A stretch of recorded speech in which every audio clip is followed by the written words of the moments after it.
a Comissão de Direitos Humanos se reúne para discutir a saúde mental de policiais e bombeiros. Acompanhe os trabalhos. 3, justificando sua ausência na reunião ordinária do dia 13 de junho do corrente ano.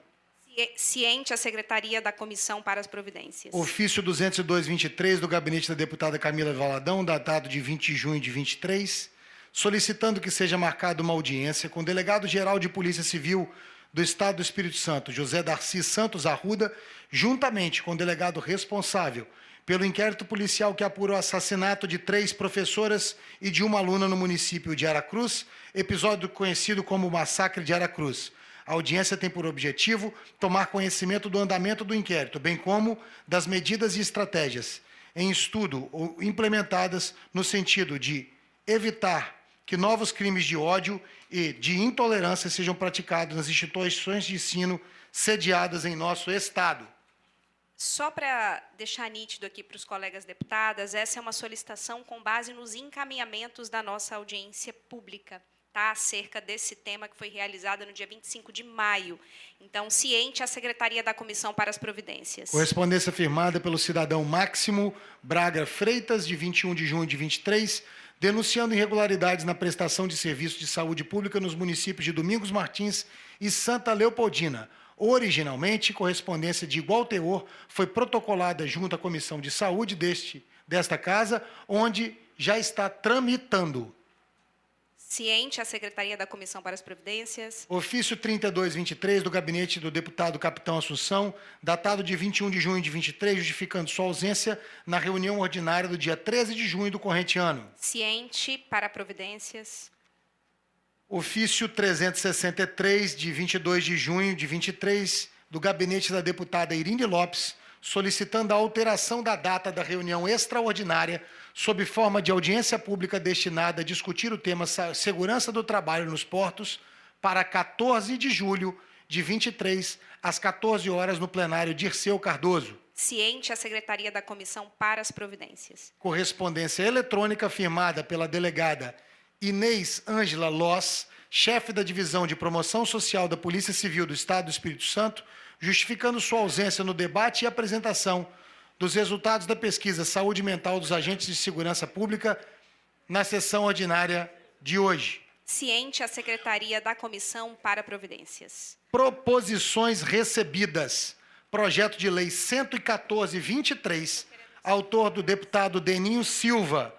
Ementa. Dispõe sobre profissionalização e reinserção no mercado de trabalho de pais ou responsáveis por pessoas com deficiência em caso de falecimento dessas no âmbito do Estado do Espírito Santo. Designo como relatora dessa proposição a deputada Irine Lopes. Aceita, deputada? Ok. Projeto de Lei número 173-23, autor deputado Dr. Bruno Rezende. Ementa. Dispõe sobre a obrigatoriedade do exame ecocardiograma pediátrico nos recém-nascidos com síndrome de Down no Estado. Designo como relator o deputado João Coser.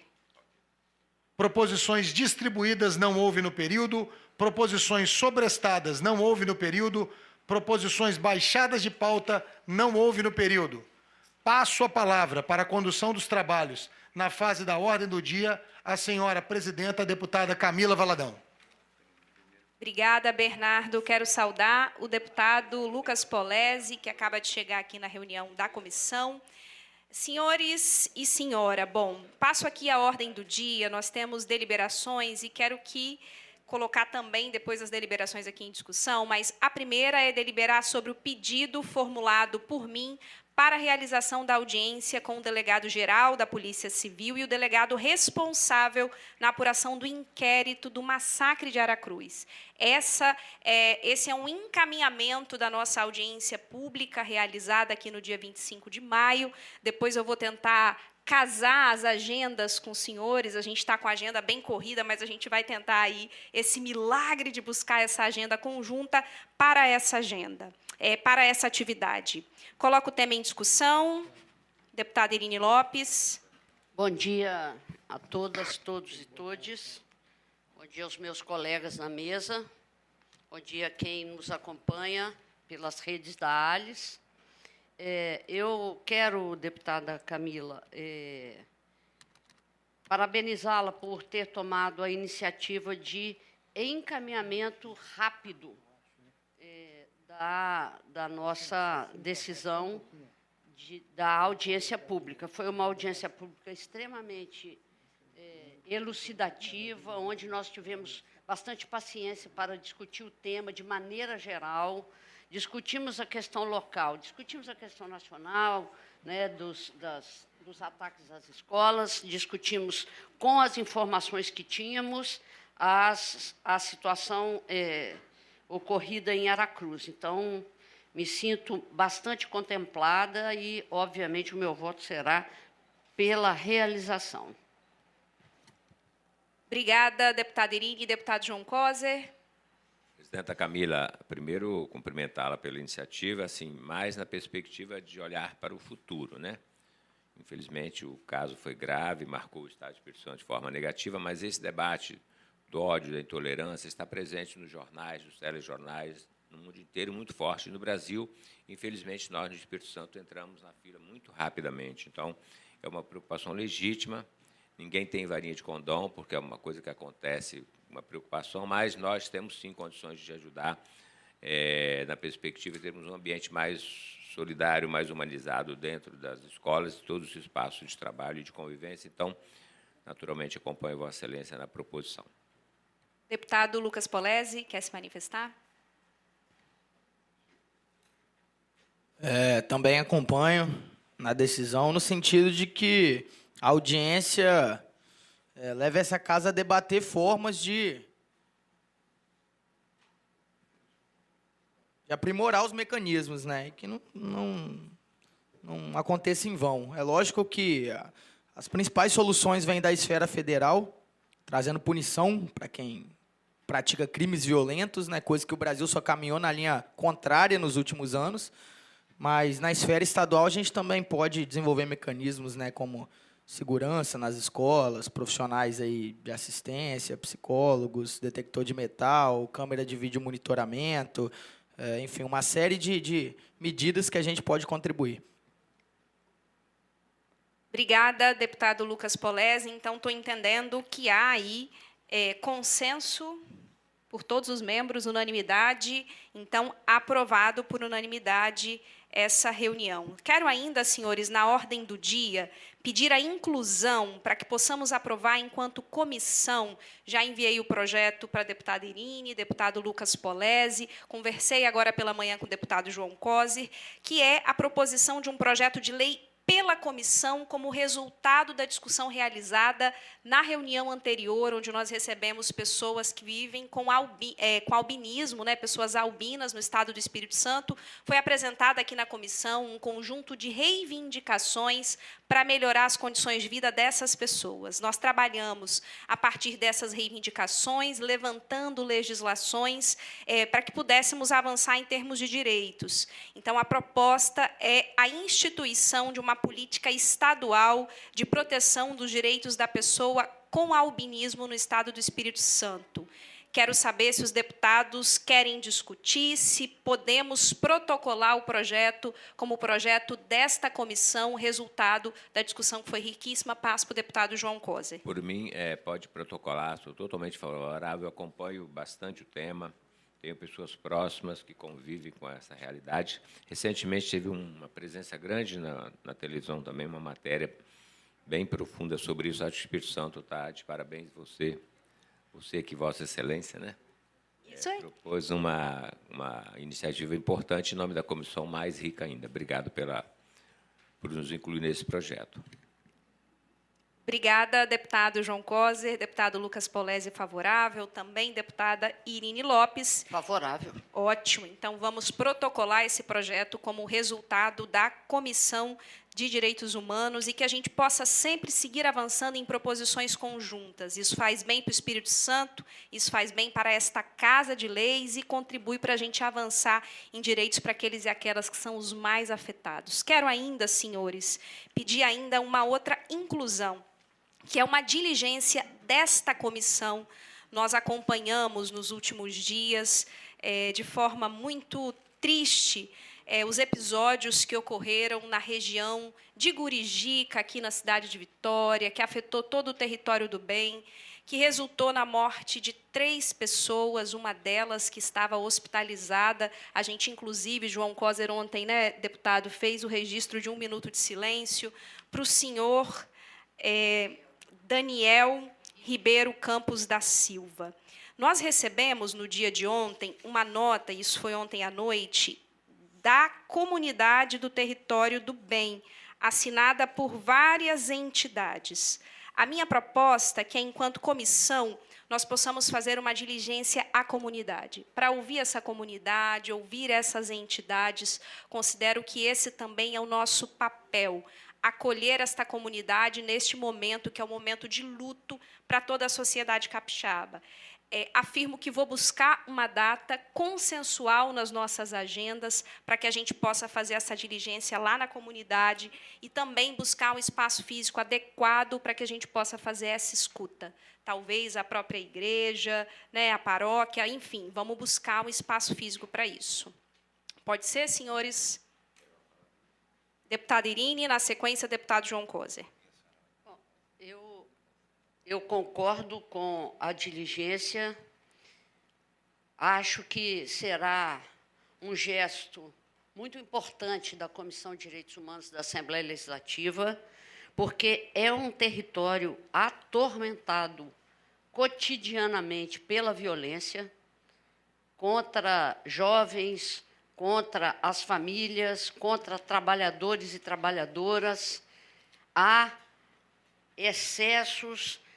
O número de homicídios que nós podemos contar naquele território nos últimos tempos é o retrato da violência que impera e a ineficiência e ineficácia das táticas adotadas. Até agora, nós precisamos buscar outros métodos eficazes de proteger as nossas comunidades e de fazer valer a lei. Ninguém aqui quer passar por cima da lei, mas ninguém também quer fazer cumprir a lei na ponta da baioneta. Então, eu acho que é importante que nós estejamos lá para ouvir e falar, e vir a essa casa nos comprometer com a busca de soluções. Obrigada, deputada Irine Lopes. Deputado João Coser.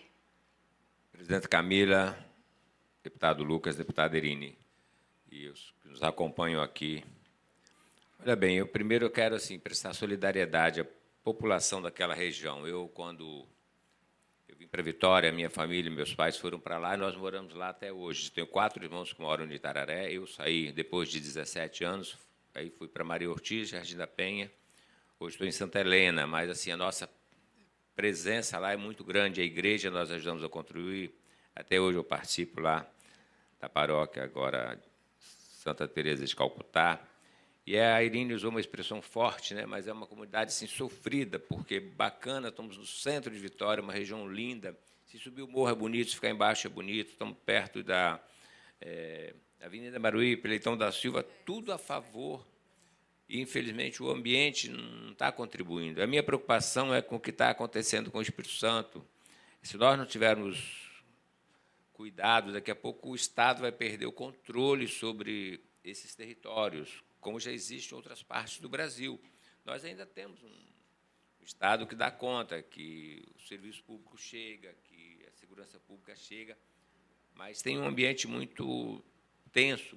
Então, assim, solidariedade ao padre Kelder, que coordena aquele trabalho ali como igreja, mas muito mais do que isso, tem pastores, ele tem leigos, ele tem todo tipo de comunidade, a comunidade sim, as famílias. Então, Camila, eu gostaria muito de poder combinar a agenda, porque realmente para mim não é fácil ficar fora desse debate. Não tem solução mágica ali, uma convivência da própria comunidade, mas sim, nós como sociedade, poder público, podemos sim nos associarmos ao sofrimento daquelas pessoas e buscar algumas iniciativas que pelo menos minimizem o sofrimento de todos ali. Então, quero sim concordar com a iniciativa de Vossa Excelência e também da diligência, pedir para estar presente. Ótimo. Deputado Lucas Polezi. concordo com a diligência, com essa visita à comunidade, mas acho que essa comissão deveria se posicionar, não sei, talvez através de uma nota, direcionando com mais firmeza a crítica ao crime organizado. Não é simplesmente a violência que afeta a vida das pessoas. A violência é um ente figurado. É o crime organizado que se instalou nessas regiões e avilta diariamente contra os direitos humanos dessas pessoas. Se fosse uma bala de um policial que tivesse acertado o cara lá dentro do hospital, o paciente, tenho certeza que teria muitas notas de ataque de diversas instituições. Mas como era de um traficante lá criminoso, aí a gente acaba, às vezes, a violência. Eu acho que a gente precisa ter um enfrentamento mais direcionado, que o poder público tome essa posição, porque a gente é vizinho de um narco-estado aqui do lado. Rio de Janeiro está tomado pelo tráfico de drogas, pelo crime organizado. A gente está vendo eles avançando aqui para o nosso estado, em diversos territórios. Pedro Canário é uma cidade minúscula que está dominada por cédulas do PCV aqui dentro do estado, e a gente precisa fazer um enfrentamento mais forte. Logicamente, é o mesmo caso da escola que eu falei aqui anteriormente. Não vai adiantar discurso e nem atuação do poder estadual apenas enquanto o poder federal estiver tornando a lei cada vez mais complacente com o bandido, estiver aumentando medidas benéficas para eles, é mais progressão de regime, é mais audiência de custódia, é mais passar a mão na cabeça de vagabundo, mas alguma atuação mais firme aqui na esfera estadual a gente precisa fazer. Só para pontuar algumas questões, deputado Lucas, da nossa perspectiva aqui, obviamente, não é negar que há, sim, a atuação de grupos armados criminosos sobre o território. Quando a gente faz uma proposta de encaminhamento como essa, é para acolher essa comunidade que é vítima tanto desses grupos, como, sim, de operações policiais que, na nossa avaliação, devem seguir com inteligência, e isso perpassa o modelo de polícia que a gente vai discutir aqui, isso perpassa discutir direitos humanos para todos, todas e todes, na minha concepção, o que inclui, inclusive, esse debate que a gente vai fazer aqui na reunião de hoje. Quero propor da gente não se estender nessa discussão, porque a minha proposta de encaminhamento é o acolhimento desta comunidade que não pode ser criminalizada, que precisa ser escutada, porque quer pontuar suas reivindicações, tanto para debater direitos que são negados cotidianamente, como também para refletir qual modelo de política de segurança pública querem conduzida no seu território. Tá? Eu acho que isso é importante a gente ressaltar. Ontem, inclusive, estivemos aqui, né, deputado João Coser, no lançamento do livro do coronel Júlio César, pensando o modelo de segurança. E o livro do coronel e toda a sua história traz uma reflexão importante sobre o policiamento comunitário, sobre uma outra ótica de segurança pública. E, aliás, o auditório estava lotado. A gente espera que, como resultado desse lançamento, a gente tenha aí mudanças no modelo de segurança pública do nosso Estado. Eu espero que tenhamos mudança no modelo de segurança pública do nosso Estado. E quero já entrar nesse tema aqui de hoje. Antes, deputada Irine, brevemente. Se me permite, deputada, eu já havia falado com você no início de que gostaria de propor uma nota de repúdio desta comissão em relação ao naufrágio que matou mais ou menos 700 refugiados e, entre eles, 100 crianças. Então, nós temos que cuidar aqui do nosso local, mas nós não podemos perder a dimensão do que está ocorrendo no mundo. E essa situação dos refugiados e a violência praticada contra eles, a Acnur, eu estou falando só do sistema ONU. Claro que há outros grupos que atuam, da sociedade, que atuam no amparo aos refugiados. Sejam eles refugiados de guerra, sejam eles refugiados de fome, pela fome, sejam eles refugiados por que motivo for. E, assim, é muito ruim, eu, pelo menos, me sinto acho que talvez mais tocada que os demais, porque toca na minha segunda pátria, que é a Grécia. Se negou a prestar as informações necessárias, além do que tudo indica que ela poderia ter enviado um avião para socorrer as vítimas e não enviou, né? Além de tudo isso, a gente vê como a imprensa trata uma questão onde 700 pessoas morrem dessa maneira porque estão fugindo, e trata meia dúzia de pessoas que também morrem, não deveriam morrer, ninguém deve morrer, por causa de uma situação mais de espetacularização do que propriamente uma situação, uma situação de fuga para buscar um futuro. E isso está se tornando cada vez maior. O Brasil já tem situações de receber parcelas de população de outros estados, como Haiti e outros. Então, eu não gostaria de deixar essa questão passar sem demarcá-la. Obrigada. Nós, inclusive, já recebemos aqui recentemente no nosso estado, né, os indígenas venezuelanos, enfim, tivemos uma atuação na época enquanto Câmara. Deputada Irinha, a proposta é, então, uma nota, está com ela pronta, a gente pode redigir depois, conjuntamente pela comissão? Ok. Ok. Ok, senhores? Ok? Certo. Solidariedade internacional, inclusive, sempre.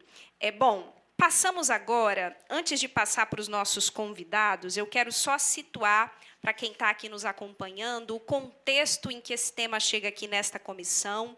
Na reunião da semana passada, eu apresentei uma matéria que saiu no dia 26 de maio da Gazeta, onde foi apontado um estudo inédito sobre o quadro de estresse em mais de 1.000 policiais no estado do Espírito Santo. O estudo foi encomendado pela Secretaria de Segurança Pública, em parceria com a Universidade Federal do Espírito Santo, e ouviu policiais da Polícia Militar, Civil, Federal, Rodoviária, bombeiros e mais agentes das guardas municipais de Vila Velha, Serra, Viana e Linhares. Vitória não participou, imagina, um estudo importante desse. Bom, acho que é importante a gente falar que a gente fez brevemente uma discussão aqui acerca desse tema e convidamos, então, para a apresentação dos resultados dessa pesquisa. Antes, eu queria só ressaltar algumas coisas. A gente falou um pouco sobre o modelo de segurança, e isso impacta profundamente na vida dos profissionais que atuam na segurança pública, sobre a atividade policial em si. É uma atividade que, no geral, já gera um nível de sofrimento psíquico e que, muitas vezes, esse sofrimento é negligenciado pelo poder público, que considera, muitas vezes, segurança pública a compra de viaturas, de armamentos, e esquece desses profissionais que estão no dia a dia, nesse exercício, em uma profissão que é extremamente estressante e com uma lógica que, na minha avaliação, pouco contribui para o avanço da segurança, que é a lógica do super-herói. Super-herói precisa de direitos? Super-herói adoece? Super-herói fica em depressão? Não, né? A gente está falando de trabalhadores e trabalhadoras e que precisam ter o seu reconhecimento para poder avançar em direitos. Tem um dado do Fórum Brasileiro de Segurança Pública de 2020, que só em 2019 foram 65 policiais militares e 26 policiais civis que cometeram suicídio no nosso país. O número de policiais mortos em serviço foi de 56 e de policiais civis 16. O que esse estudo do Fórum Brasileiro de Segurança Pública demonstra? Que morrem mais policiais por suicídio do que em serviço no nosso país. Então, investir na segurança pública, investir na polícia, não é só comprando viatura ou armamento. Aliás, a gente vê no nosso estado uma compra de armamento até de Israel, milhões de reais. E a gente precisa avançar na efetivação, do ponto de vista de políticas públicas e programas continuados de atenção à saúde. Então, foi um pouco nesse contexto que nós propusemos esse tema para a apresentação dos resultados da pesquisa. Dialogamos previamente com a professora, com o Pedro, que estiveram aqui no gabinete, até para entender qual foi o contexto em que essa questão foi apresentada na comissão, e os resultados são riquíssimos e contribuem para a gente poder avançar no sentido de propor medidas e cobrar do Estado, viu, que dê prioridade a essa discussão no âmbito do nosso Estado. Então, a minha proposta é que a gente possa ouvi-los. Não sei como vocês dividiram, como é que ficou a divisão. Prepararam até uma apresentaçãozinha lá para a gente. E que a gente possa fazer as anotações, quem sabe, a partir dessa reunião, a gente possa também avançar em medidas igual a gente fez na reunião passada com as pessoas albinas. Pode, lógico, passo para o Pedro, então?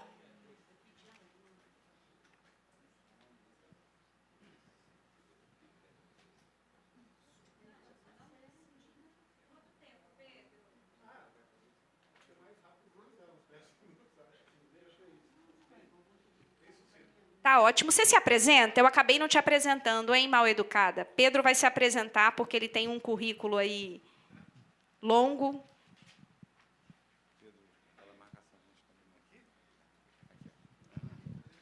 Antes de mais nada, são os queridos, viu? Todos aqui. Aline, Camila, João. Companheiros, queridos Lucas, deputados. Bom dia. Bom dia a todos, todas, todos.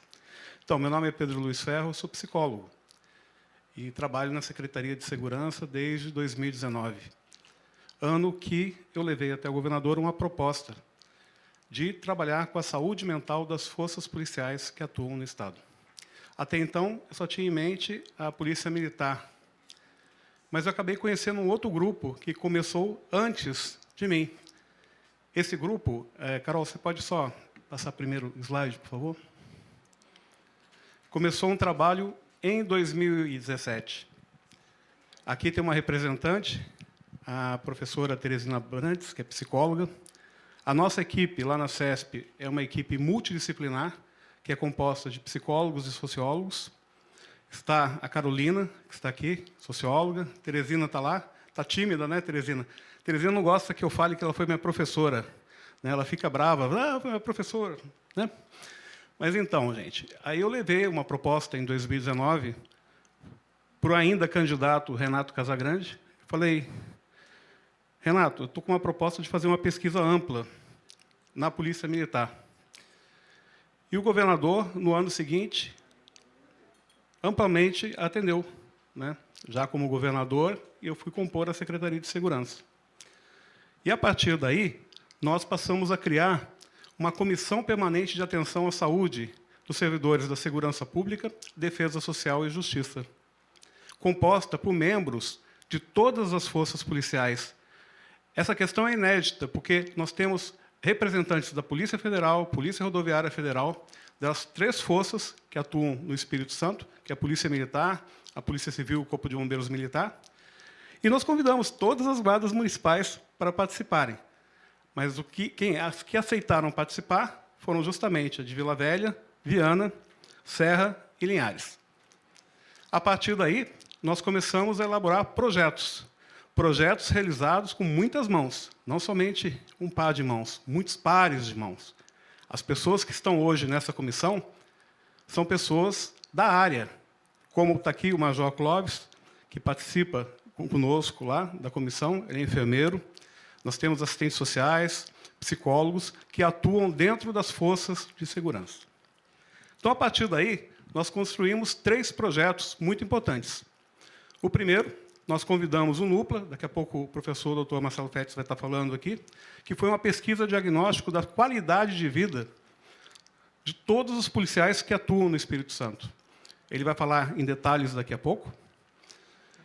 Chamamos de novo para a parceria a UFES, Departamento de Biotecnologia. O projeto foi intitulado como Soma-se.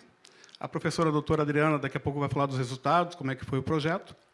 E um especial, que foi com o Instituto de Pesquisas de Prevenção e Estudos sobre Suicídios, do Rio de Janeiro, o IPES. Por que o Rio de Janeiro? Porque é o único instituto, hoje, no Brasil, que faz esse tipo de pesquisa.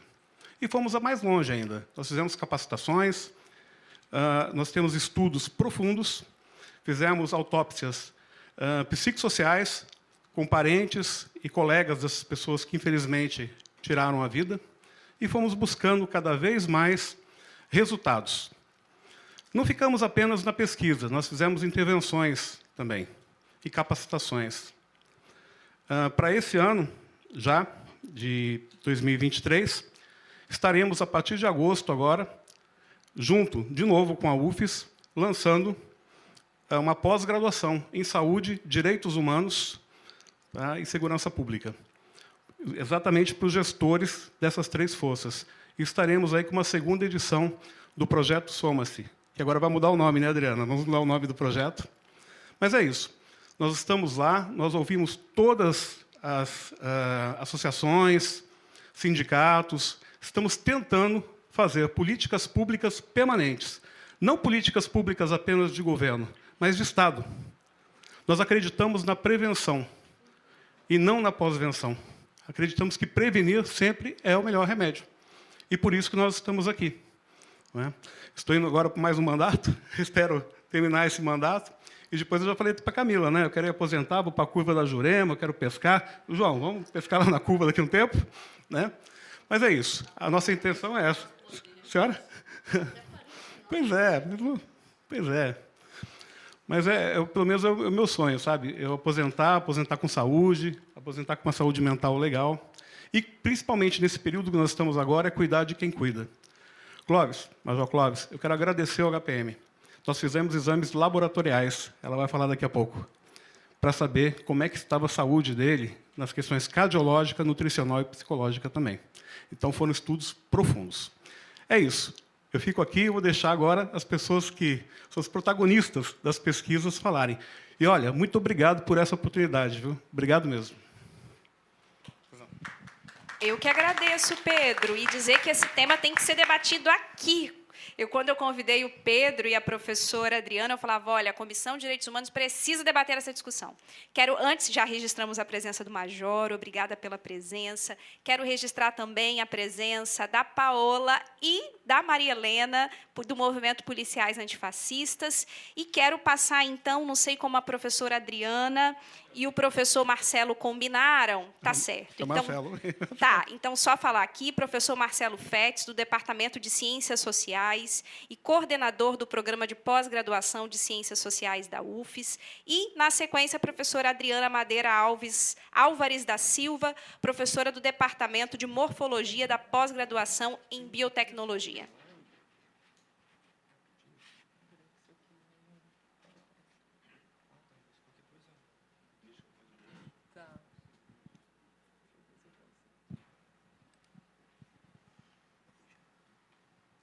Fico aqui.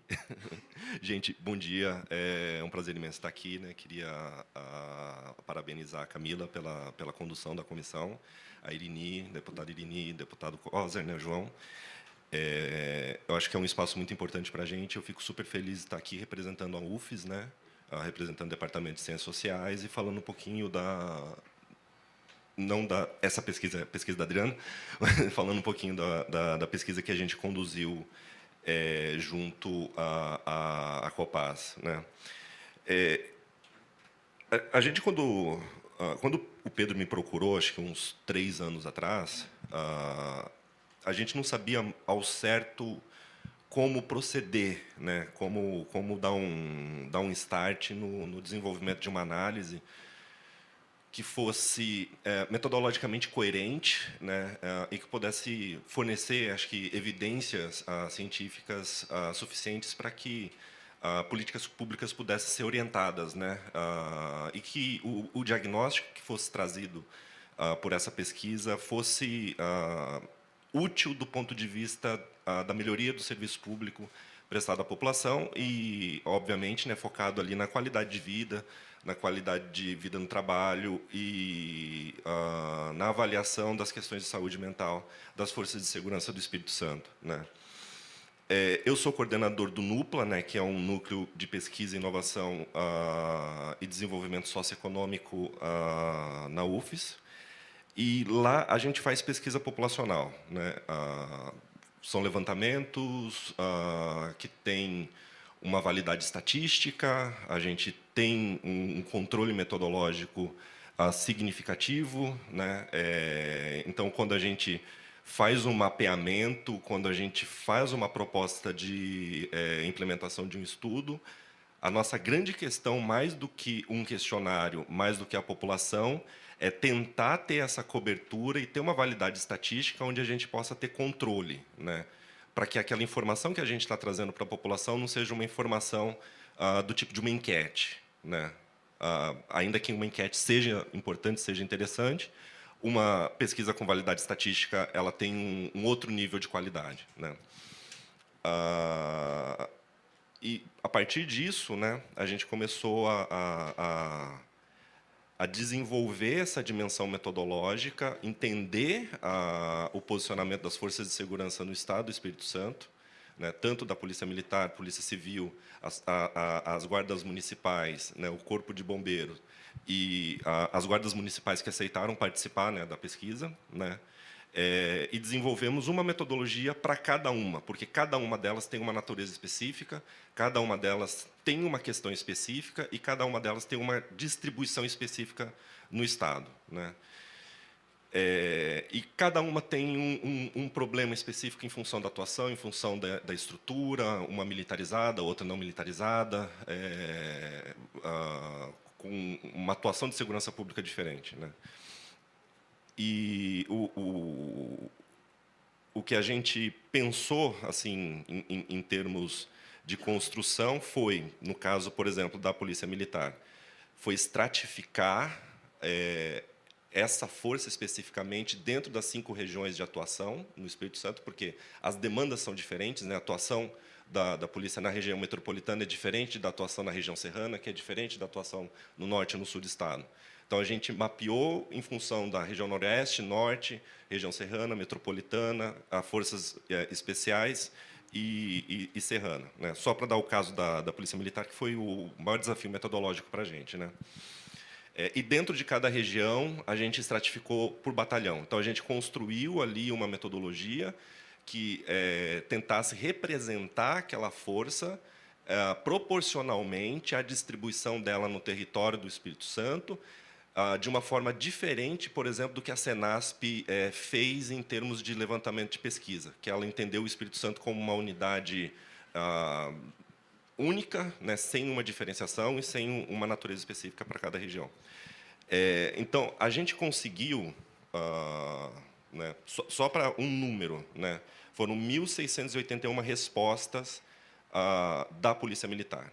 Né. A gente está falando de uma força que tem hoje entre 5 e 6 mil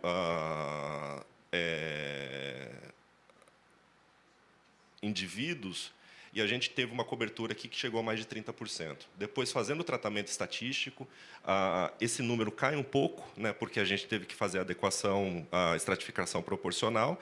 A gente chegou a um número de 900 questionários válidos, que é muito também para o tamanho da força. Se a gente pensar uma pesquisa eleitoral, onde, a partir de 2.000 questionários, a gente verifica intenção de voto no Brasil, né, que tem um público eleitoral gigantesco.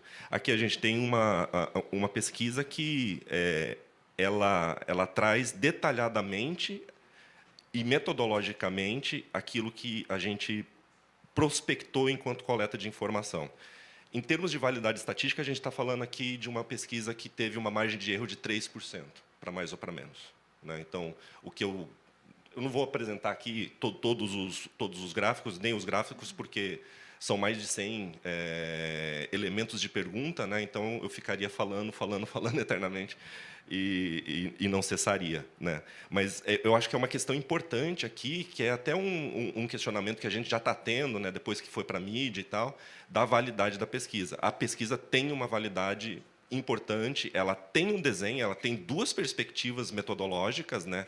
A minha, uma pesquisa populacional, Adriano, mais uma pesquisa localizada dentro de uma população já precarizada, né? E Então, assim, a gente 3% é como se fosse a medida ouro para a gente ali, né? O que a gente consegue de melhor para analisar uma população. E, fora isso, a gente desenvolveu também ali com a Polícia Civil, a gente também estratificou, não estratificou por região, mas estratificou por unidade administrativa, né, por cargo administrativo, em função da natureza. Conseguimos também ali mais de 10% de cobertura dessa força, que nos dá uma margem de erro de 4%. E as demais forças também ali sempre seguindo esse padrão de 3%, 4%, né, tentando posteriormente o agrupamento e verificar o estudo agrupado, sintetizado de tudo ali, né? Então, o que a gente tem? A gente tem informação da Polícia Militar na região noroeste, norte, serrana, metropolitana, unidades especiais, região sul, Corpo de Bombeiros, não por região, mas de modo geral, enquanto força unificada, Polícia Civil enquanto força unificada, as 4 guardas municipais enquanto forças unificadas e Polícia Federal Rodoviária enquanto polícias unificadas, né? Uma outra questão que é importante para tratar de validade. Não há uma variação muito grande, por exemplo, entre o que a gente vê de informação da Polícia Civil e da Polícia Militar. Por que isso é importante? Porque são populações semelhantes, né? São populações que atuam na área de segurança pública. Então, enquanto resposta a uma pesquisa com validade estatística, a gente espera que não tenha uma variação muito grande. A gente vai ter uma variação muito grande entre essas duas e a Polícia Federal, que é um outro mundo, né, de existência, de salário, de acesso à saúde, de acesso à saúde privada, né? Enfim, então, assim, do ponto de vista metodológico, é isso que a gente tem, né? O que a gente fez em termos de aplicação? A gente aplicou 3 questionários, né? Um questionário de qualidade de vida, um questionário de qualidade de vida no trabalho, e esses 2 questionários a gente, no NUPLA, não montamos, né? São questionários que são padronizados, né? Construídos pela Organização Mundial da Saúde, né? Então, são questionários já largamente utilizados em pesquisas de levantamento, e mais um questionário de medida de estresse que foi sugerido pela comissão, né? E mais uma construção de perfil que é característica para cada força, né? Então, a Polícia Militar tem um perfil, né? Até um perfil profissional específico, a Polícia Civil tem outro, né? Assim, então, o mapeamento é esse, né?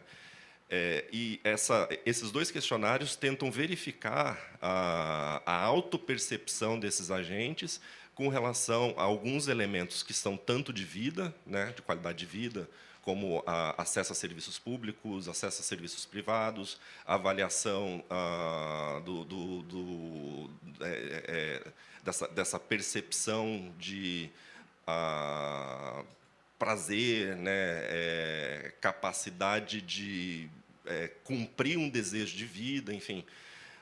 Bem como outras medidas, são medidas mais específicas, como sono, dor, estresse, né? E tem um dado que chama bastante atenção, que aqui é importante, especificamente no assunto de saúde mental, que é a questão do afastamento, né? E essa foi uma pergunta que a gente repetiu para todas as forças, no questionário de perfil. Quantas vezes você se afastou nos últimos 6 meses? Por motivos de saúde mental. E uma outra pergunta, quantas vezes você sentiu vontade de se afastar e não se afastou por motivos de saúde mental? Então, voltando para a primeira, né? Quantas vezes você se afastou? A gente vê um número muito pequeno, né? Menos de 10% dos entrevistados, né? E a gente pensando que esses entrevistados são significativos para a gente analisar toda a população, afirmam ter se afastado nos últimos 6 meses por motivos relacionados à saúde mental. Aí, assim, é a autointerpretação dessa pessoa. Eu não sei se, quando essa pessoa se afastou, ela disse que teria algum problema de saúde mental, ou ela falou que estava com uma dor no braço, alguma coisa, para se afastar, mas para tratar um outro motivo. É aí a autodesignação dela que o objetivo era esse, né? Mas aí, quando a gente vai para quantas vezes você teve vontade de se afastar, a gente tem um número aproximadamente de 45% dos respondentes dizendo que sentiram, em algum momento, necessidade de se afastar por problemas relacionados à saúde psíquica mental, né? Do ponto de vista de medidas de estresse, né, um outro exemplo. com relação, por exemplo, a sono. Aí, novamente, a autodesignação da percepção dessa pessoa com relação à qualidade do sono dela. 30% da população afirma ter problema com relação a isso, né? Então, você tem problema grave. Eu estou falando de uma pessoa que, nos últimos 15 dias, sentiu que, em 6 dias, ela teve dificuldade para dormir, né? Então, 30% da população, né, no caso da Polícia Militar e no caso da Polícia Civil, afirmam ter sentido esse problema, né? E um outro número que é grande também, pessoas que sentiram 5, 4, 3, 2, 1, né? E um número relativamente pequeno de pessoas que afirmam não ter tido problema nenhum, né, com relação ao sono. Mas, enfim, assim, a quantidade de informação é muito grande, né? O estudo está disponível, né? Eu acho que vale a pena aí dar uma olhada ponto por ponto. Acho que são mais de 1.200 páginas, não sei, acho que cada relatório ali tem em torno de 100 páginas. Mas, especificamente, a gente, enquanto uma conclusão geral, porque a gente acabou a coleta há pouco tempo, então a gente ainda não fez os cruzamentos, é que, pelo menos, ali 30% da população está numa situação de alta vulnerabilidade, né? Só permitir falar uma coisa. Essa pesquisa, a primeira leva de pesquisas, não contemplou o Judiciário, a polícia, que é hoje a Polícia Penal, né, que é a Secretaria de Justiça. Porque, até então, quando nós recebemos, a verba foi da Secretaria Nacional de Segurança Pública. Nós recebemos uma verba da Senasp. E ainda ela não contemplava a Secretaria de Justiça, porque não existia a Polícia Penal. Mas agora, na próxima, eles virão estar conosco, nas novas intervenções, inclusive, né? E, assim, enquanto termo de regularidade, assim, em termos de avaliação da população, sempre tem uma faixa de 30% em todas as medidas ali, praticamente todas as medidas, né? A gente vai falar de mau humor, vai falar de tratamento, vai falar de questão de liberdade de expressão, né? Capacidade de participação, reconhecimento da validade, né? Assim, o reconhecimento individual, né? Do prazer em exercer aquela atividade, né? Sempre tem uma faixa ali de 30% que está numa situação assim de, vamos falar assim, de alto risco, né? Assim, tá precisando de algum atendimento, né? Então, isso, do ponto de vista ali, mais uma pesquisa quantitativa, né? Depois a gente fez uma outra, né? O relatório eu entreguei recentemente, semana passada, que era uma qualitativa, que era uma pesquisa de entrevistas, né? Agora, não mais com uma validade estatística, a gente selecionou essas pessoas em função da participação delas, do conhecimento que elas tinham, né, com relação à atuação das forças de segurança pública, na área de saúde, na área de políticas públicas, e a gente indagou, né, com relação a melhorias, a observação de pioras, né, como elas avaliavam as políticas públicas para as forças de segurança pública no Estado nos últimos anos, né. Aí mais uma síntese geral que a gente tira disso. Há um acordo de que a segurança pública ela avançou nos últimos anos, pensada enquanto uma tecnologia. Então, a parte material, a parte tecnológica, material, armamento, viatura, melhorou, né?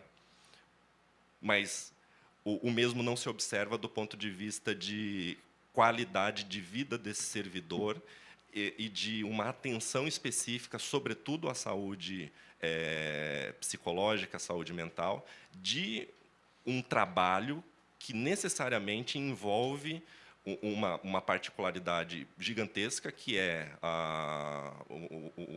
o exercer do monopólio da violência pelo Estado, né? E, no exercer do monopólio da violência pelo Estado, o Estado entender que trata-se de um ser humano exercendo esse monopólio. E, ao exercer esse monopólio, ele precisa ter um feedback, ele precisa ter uma condição, uma estrutura de saúde que seja condizente com a realização dessa tarefa, né? Então, o atendimento específico, por exemplo, de um servidor, de um policial que foi para o embate, né, dentro dessa perspectiva de uma polícia de embate, né, de uma polícia de guerra contra o tráfico, não sei o quê, que acaba entrando em conflito, e esse entrando em conflito acaba tendo, por exemplo, uma situação de estresse pós-traumático. E essa pessoa volta e ela não tem atendimento nenhum, né? E não tendo atendimento nenhum, eu ganhei mais 1 minuto do Pedro. Mas vou na média, né? Mas já estou acabando. 2 meses. Então, assim, o atendimento específico, né? Algo como acontece em outras forças policiais ao redor do mundo, que é no sentido de entender o quanto específica é essa atuação e o quanto é importante ter esse feedback, tanto para uma saúde individual quanto para uma questão populacional, no sentido de entrega de um serviço público de qualidade, e de qualidade que a gente diga sem risco para quem o pratica e sem risco para aquele que é protegido, né, por esse serviço público, né? Mas, enfim, é isso. O estudo está disponível, né? Como falei, são mais de 1000 páginas ali, né? Depois a gente vê as características certinho, mas eu queria mesmo falar assim, da validade estatística, da validade metodológica daquilo dali, que é uma forma de proteção da qualidade dos dados, da qualidade da pesquisa que a gente realizou, né? Então, é isso. Gente, Camila, obrigado demais, né? O Couser, a Irani e o pessoal que está assistindo, acompanhando a gente, né? Obrigada, professor. Nós que agradecemos por explicar tão detalhadamente os aspectos metodológicos que envolveu o processo da pesquisa. Passo para a professora agora.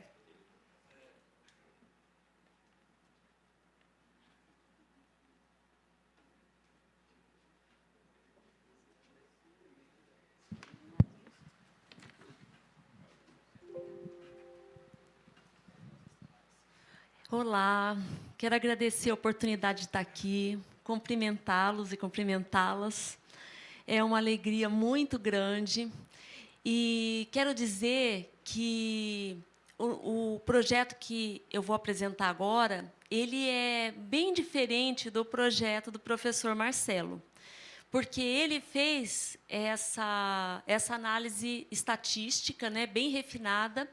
E nós fizemos assim, dentro de um universo de 1.569 participantes do estado inteiro, nós avaliamos a saúde mental, né, de forma geral, e, a partir desses, fizemos uma avaliação mais detalhada. Então, nós fizemos primeiro uma triagem de estresse percebido, um questionário simples, e, em seguida, nós fizemos uma avaliação bem detalhada de indivíduos que tinham estresse.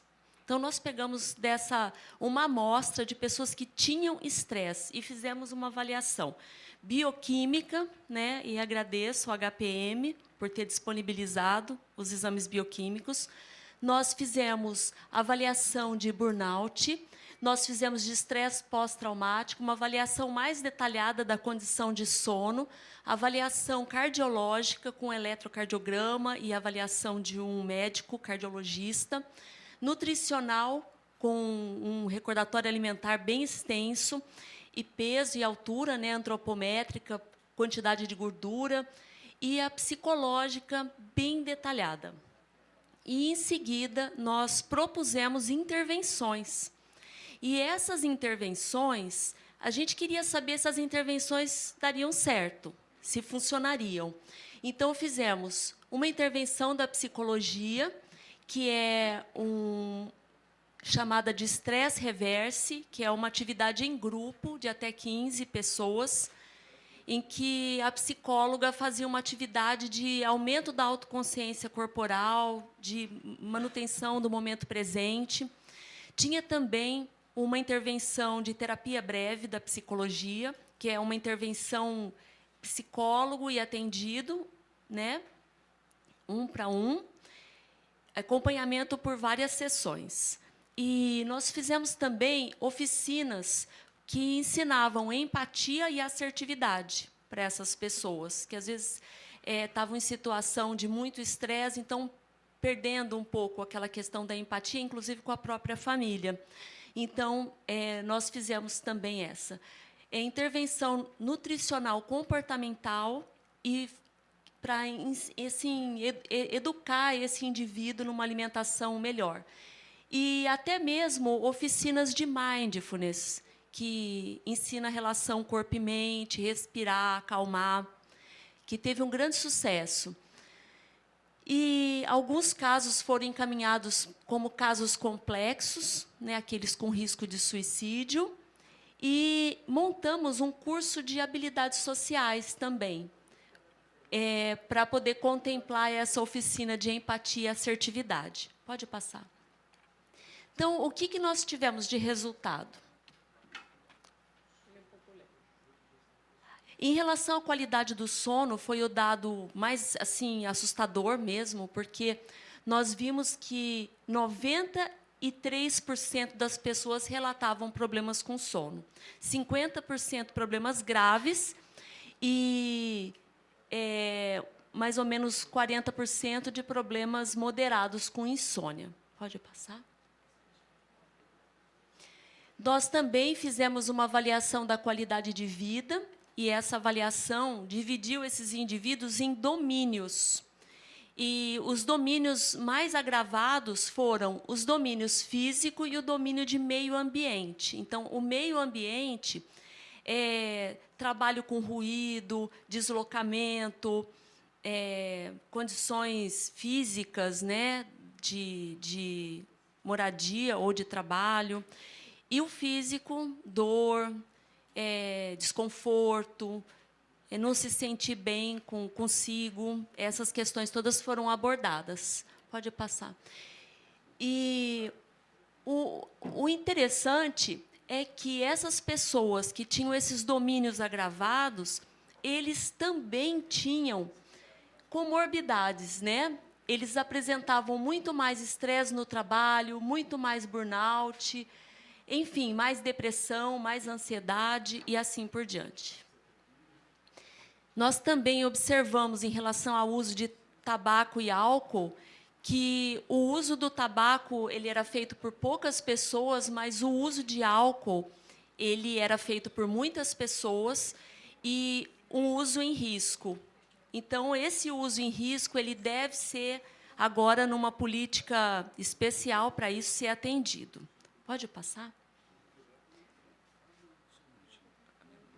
Professora, só para fazer alguns registros brevemente de presença, quero fazer o registro do Tenente Coronel Ferrari, que é diretor adjunto de gestão de pessoas do Corpo de Bombeiro.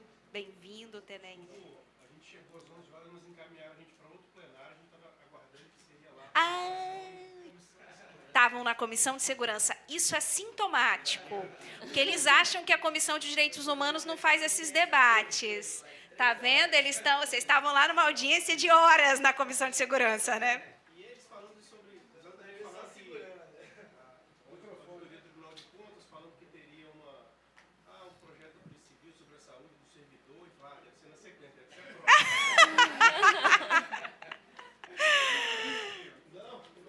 Boas-vindas. Desculpa aí por esse problema, porque, de fato, a gente está trazendo essa discussão da saúde mental das forças de segurança para a Comissão de Direitos Humanos. Curiosamente, deve ser a primeira vez que esse debate é feito aqui, viu? No geral, esses debates estão sempre na Comissão de Segurança. E eu falava isso para o Pedro, a gente entende que a Comissão de Direitos Humanos tem que fazer essas discussões, e por isso a gente pautou aqui. Bom, bem-vindo, Coronel. Quero também cumprimentar e desejar boas-vindas ao Capitão de Souza, que é gerente... Capitão de Souza, é isso? Gerente de Serviço Social do Corpo de Bombeiros, boas-vindas. E o capitão da Polícia Militar, STEM, que é também coordenador do PROERD e chefe da Seção de Prevenção de Saúde da Polícia Militar. Boas-vindas. E depois a gente vai divulgar, enviar para vocês, se ainda não tiveram acesso à pesquisa por completo, né, Pedro? Porque a gente já fez uma apresentação e agora a gente está na apresentação da professora Adriana. Então, dando continuidade, nós vimos que o estresse também está relacionado com renda. Então, servidores que ganham um menor salário têm maior estresse. Vimos que 68,9% apresentaram sintomas em nível alto de burnout e um esgotamento, e 20% em nível médio de burnout. Então, esse dado foi um dado muito, muito grave. Vamos passando. Pode passar, eu não vou passar esses dados. Pode passar, por favor. Em todos esses... Isso, pode parar aí. Em todos esses dados, a gente tem as mulheres como muito mais afetadas. Elas têm mais tudo, elas têm mais burnout, elas têm mais estresse pós-traumático. Esse transtorno de estresse pós-traumático foi observado em 40% da força, e as mulheres com sintomas de estresse pós-traumático de forma mais agravada. Pode passar? Né? Então, aí nós fizemos essas intervenções, que a oficina de estresse reverse, oficina de assertividade e empatia, a psicologia breve, oficina de mindfulness e o curso de habilidades sociais. Alguns funcionaram de forma melhor, outros não funcionaram muito bem, mas a gente já conseguiu ver um modelo possível. E o modelo possível é atendimento individual da psicologia para os casos graves e atendimento em grupo na forma de habilidade, de ensinar ferramentas e cursos para ensinar novas ferramentas, como que reduz estresse, ferramentas de autoconhecimento, grupos de diálogo. Isso funcionou muito, muito bem. Pode passar? Nós vimos, por exemplo, que na intervenção de estresse reverse houve redução significativa do estresse e aumento da autoconsciência corporal. Em poucas sessões já dava para observar uma mudança. Então, olha que... E isso fica barato, porque são terapias de grupo. Pode passar o próximo?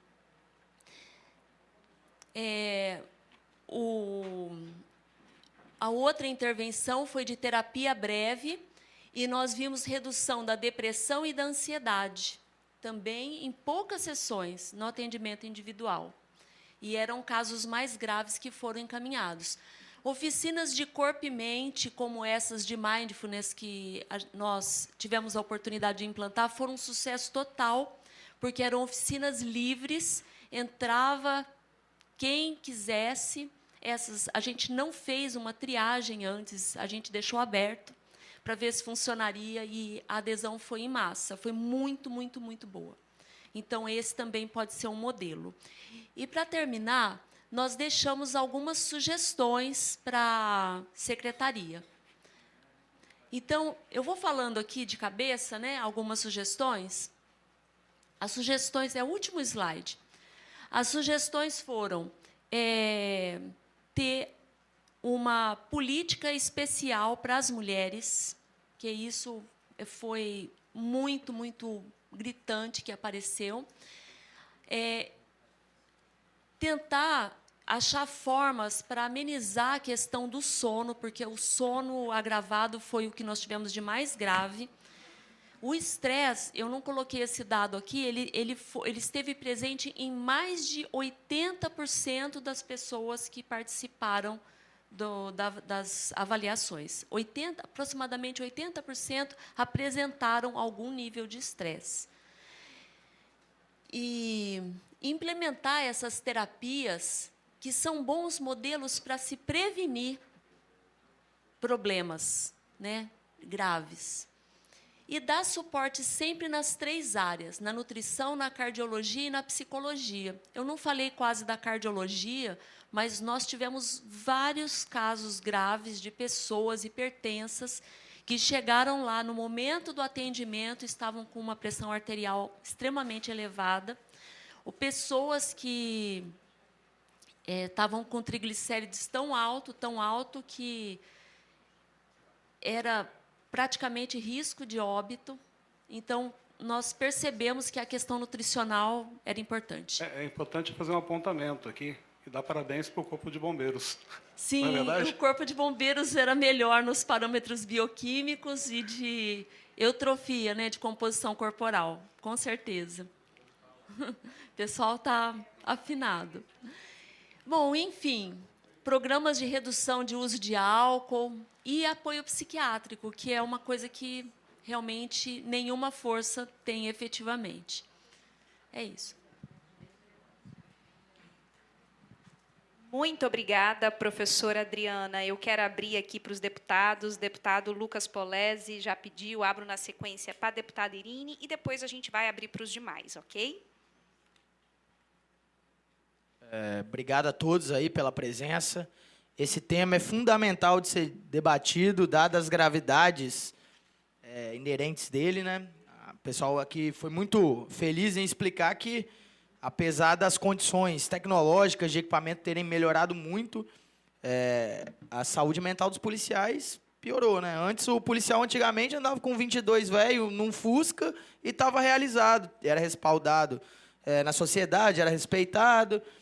Hoje, mesmo ele tendo disposição de diversos equipamentos, o policial, o soldado, enfim, ele anda cada vez pior. Conversando com alguns policiais que a gente tem contato, a gente percebe assim, várias denúncias graves. Eu não sei se todas procedem, eu não fui ainda lá verificar, mas, por exemplo, o HPM, dizem que era para ter uma área lá de saúde mental que está abandonada, com salas ocupadas por entulho.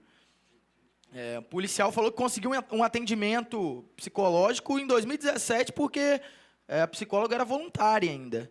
Então, cadê o Estado contratando esses profissionais para dar uma atenção especial, né? Em vários outros casos, HPM com receita de 12 milhões que 8 voltam, e se o policial quiser um atendimento, ele precisa buscar por conta própria, né? Ou nas associações, que as associações oferecem, a Associação de Cabo e Soldado, mas o Estado mesmo não. Então, tudo isso é muito grave e causa esse tipo de problema que a gente vê na sociedade. Pô, o policial afetado, mas num país em guerra, como o Brasil, aí, guerra contra o crime, o policial morrendo mais de problema psicológico, depressão, suicídio, do que na guerra, o tráfico, isso é seríssimo. Eu gostaria, inclusive, de solicitar aqui à presidente que a gente pudesse fazer uma visita para ver mesmo a fundo a veracidade dessas coisas, o que procede, o que não procede, e ver o que a gente pode fazer para ajudar, né, para somar lá no HPM, com o pessoal da secretaria, enfim, dar a atenção necessária, porque é muito triste ver o policial que é a síndrome do herói mesmo, o cara que está lá cuidando, mas volta para a casa dele, é uma dor, uma tristeza profunda, o cara, enfim, tudo isso. O cara não consegue lidar mais com os problemas, quer afastamento. Quando está na rua é um risco, porque o cara, se ele não está com a cabeça em dia, como que você vai dar uma arma para ele? E, enfim, isso é um problema muito sério, né? O que vem acontecendo. O Estado dá um fuzil na mão do cara, mas se ele usar, ele vai para a cadeia. E isso tudo vai causando diversas sequelas na cabeça do soldado que está ali a vida toda se dedicando. Essa é a minha contribuição, Camila. Eu gostaria muito que a gente fizesse uma visita lá para a gente saber a fundo mesmo o que procede, o que não procede, o que a gente pode contribuir.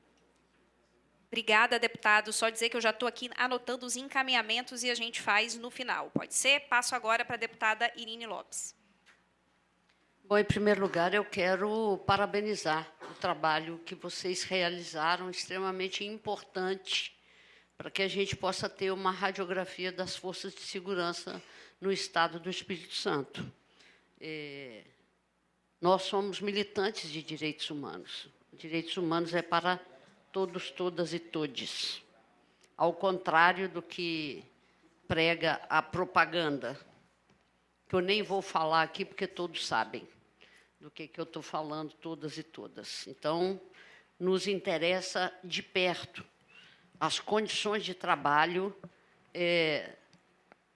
do servidor que está na segurança pública, mas, mais do que isso, nos interessa saber qual é a tática, qual é a política pública voltada para a proteção desse cidadão.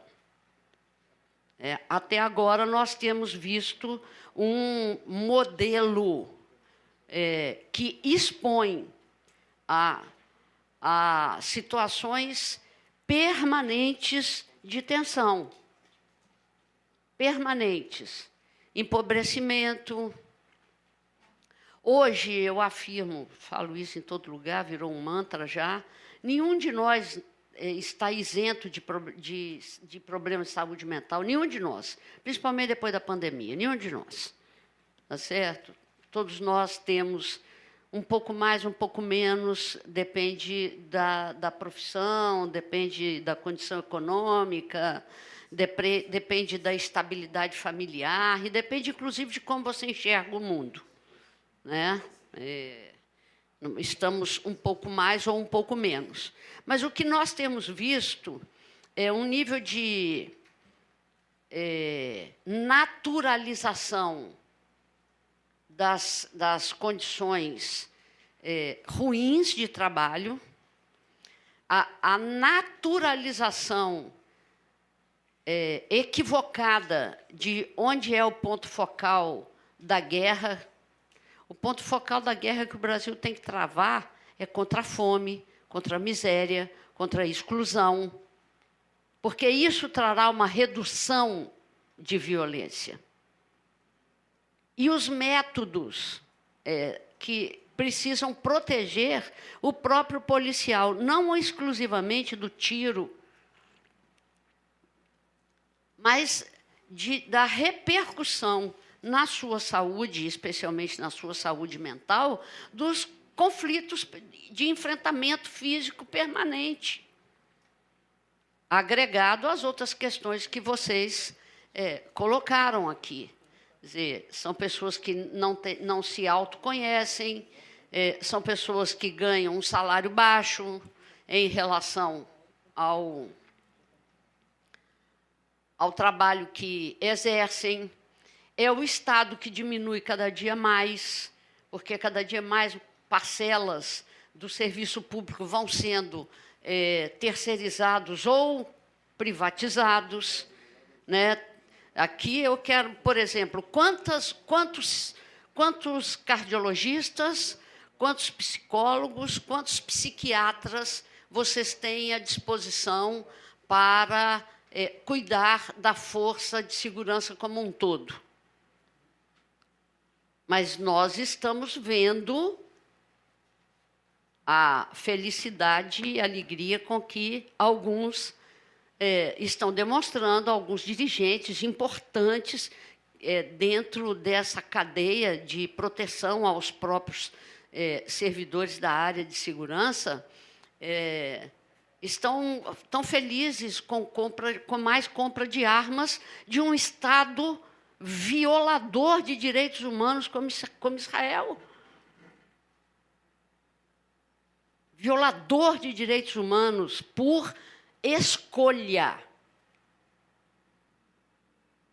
E que se mete em tudo quanto é país através do seu Mossad, para interferir na vida das pessoas. Então, assim, eu acho que nós precisaríamos ter uma reviravolta na ideia da segurança pública, primeiro com pesados investimentos na área de educação, saúde, trabalho, salário,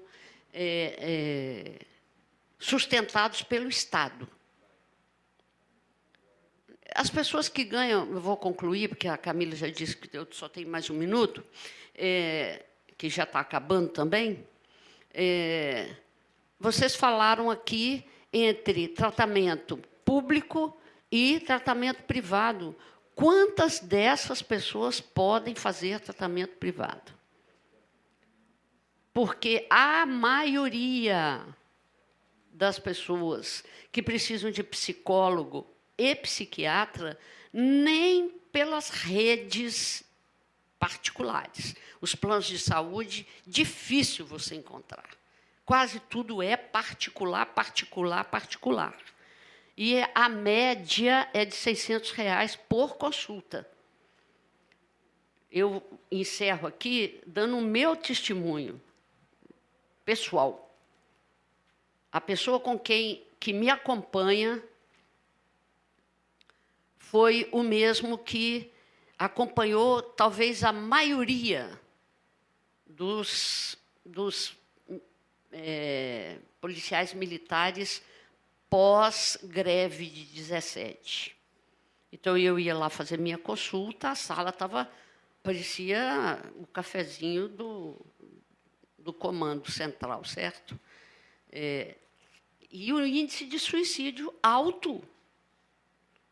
Então, assim, como é que nós podemos entregar à sociedade a pessoas que precisam ser tratadas? Então, elas têm que ter um nível de prioridade no atendimento, e esse nível de prioridade não é dado. Não nessa visão de segurança pública. Obrigada, deputada Irine. Gente, nós vamos abrir. Antes de abrir, eu quero só até situar, em virtude do problema aqui do espaço físico, nós, enquanto Comissão de Direitos Humanos, decidimos pautar essa discussão da saúde mental, das forças de segurança, obviamente, enquanto Assembleia, dentro daquilo que nos compete, a gente quis centrar mais o debate sobre Polícia Civil, Corpo de Bombeiros, porque é aquilo que está dentro da nossa competência enquanto legislativo estadual, entendendo que esse debate precisa perpassar também... Oi? Eu falei o quê? Civil, militar, isso, e Corpo de Bombeiros. Bom, corrigindo.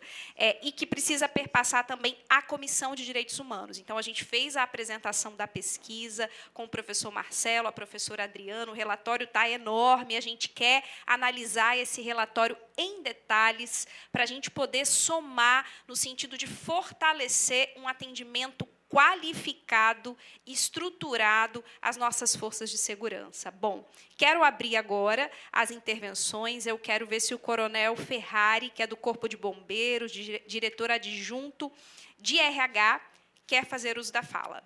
Por favor, fique à vontade. Ligado aqui. Opa. Deputada Camila, deputada Irini Lopes, é uma honra estar aqui. Como as senhoras falaram, isso está sendo pautado na Comissão de Direitos Humanos, é emblemático. Isso não ser tratado apenas na Comissão de Segurança. Então, isso me traz grande alegria, uma surpresa muito positiva, e eu acho isso muito válido e agradeço a iniciativa das senhoras e dos demais deputados que compõem a comissão. E é, sim, uma discussão muito importante. Contamos com o apoio dessa casa, notadamente dessa comissão, para isso. Certa vez nós fizemos uma pesquisa de idade de morte dos militares, que a gente tem a caixa beneficente, e daí a gente consegue verificar quando o policial morre, ele dá entrada no pecúlio para a família dá entrada, né, no pecúlio para receber. E daí, nessa documentação, a gente consegue ver a idade com que morrem os policiais e bombeiros. E a gente fez do Corpo de Bombeiros durante vários anos, pegamos a média de idade de morte, e nós chegamos ao dado de que os bombeiros morrem, em média, com 58 anos e meio. É a idade média de morte dos bombeiros. E porque a gente tem pensava eu que era uma carreira muito exposta a elementos com risco biológico, carcinogênicos, bombeiros, a Organização Mundial de Saúde já decretou que o câncer é uma doença relacionada à atividade dos bombeiros. Em muitos lugares do mundo, o bombeiro ter câncer, ele nem precisa provar que isso é relacionado ao trabalho. Mas aí foram pesquisar também a idade de morte dos policiais militares, que não estão expostos ao mesmo risco biológico. E viram que a média de morte dos policiais militares era até um pouco mais baixa. A nossa era 58 anos e meio, do policial militar era 58 anos, quase 58,0. E muito em razão, creio eu, né, do que essas pesquisas mostram, da saúde mental, do estresse a que o militar está submetido durante toda a sua carreira. E nós não estendemos para a Polícia Civil, porque a caixa beneficente era só dos militares, mas eu tenho certeza que vão chegar dados parecidos. Então, essa detecção é muito importante.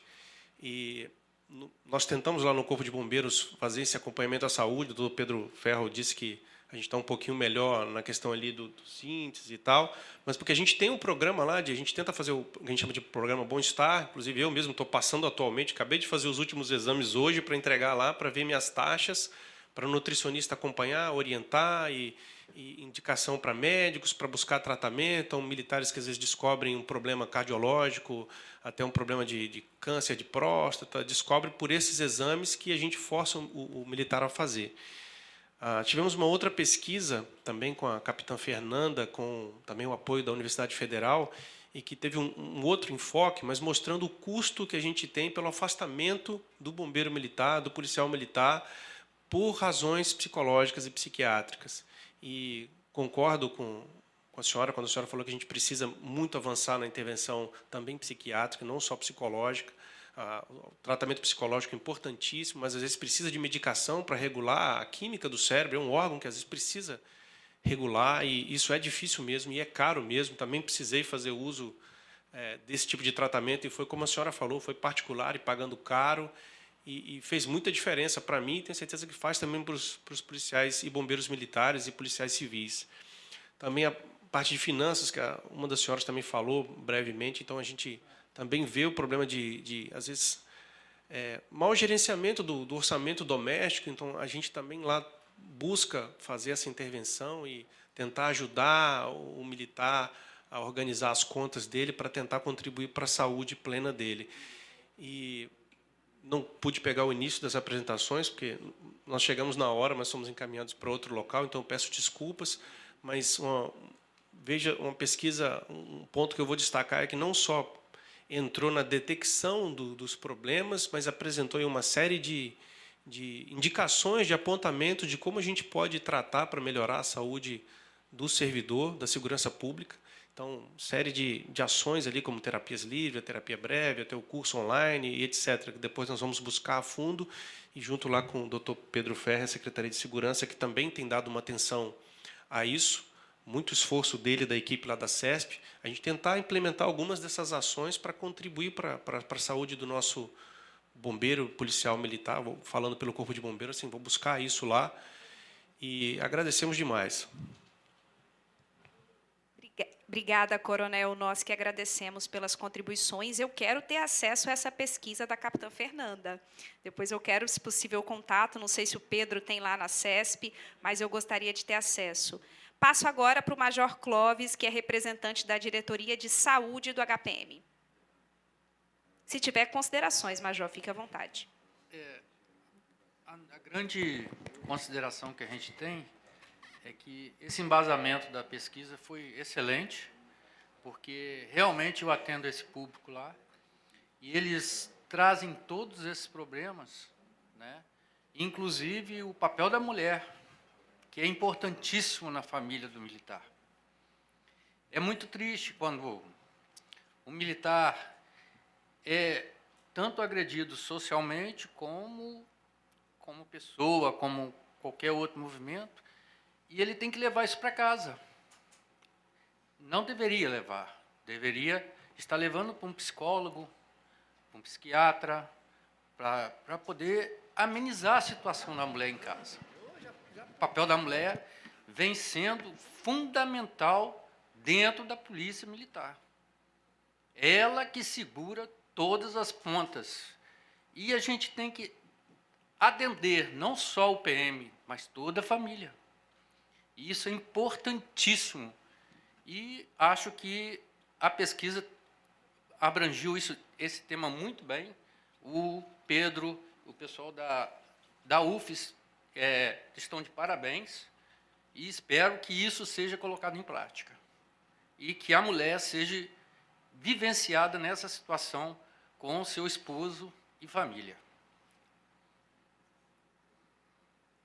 Obrigada, Major. Imagino que é, de fato, doloroso estar nesse atendimento dia a dia desses profissionais, das suas famílias, e por isso a gente está pautando esse tema aqui, para a gente avançar em políticas públicas, porque nós entendemos a importância do atendimento profissionalizado a esses profissionais, né? Quero passar para o capitão Sten, que é da Polícia Militar, que já esteve aqui, inclusive, na Assembleia, já vimos aí na discussão do PROERG. Bem-vindo, capitão. Obrigado, Camila. Bom dia a todos. Desculpem também ter chegado atrasado nessa reunião, mas estávamos também na Comissão de Segurança Pública. Eu gostaria de trazer também à tona e dar mais luz também a tudo que já foi dito. Juntamente com o Major Clóvis, na DS, eu sou casado com uma psiquiatra que trabalhou muito com você, Clóvis, fala muito bem de você, que é a doutora Adriana, atendeu diversos policiais militares, e a gente, dentro da Diretoria de Direitos Humanos e Polícia Comunitária local, em qual eu trabalho hoje, a gente também recepciona muito dos nossos policiais, e a gente ouve que é o que nós podemos ceder de melhor aos nossos policiais hoje, que é o nosso ouvido. A gente consegue atendê-los da melhor forma possível, tentando mensurar junto a eles essa problemática que é a saúde emocional. Fico feliz, Camila, que foi trazido também essa temática para dentro da Comissão de Direitos Humanos. Há 2 semanas atrás, eu estava participando da jornada Sudeste de Psiquiatria, que foi ali no Hotel Golden Tulip. Muito se falou, inclusive, sobre o HPM poder ser uma residência psiquiátrica. Lá nós tínhamos o nosso Presta, lá nós temos rede...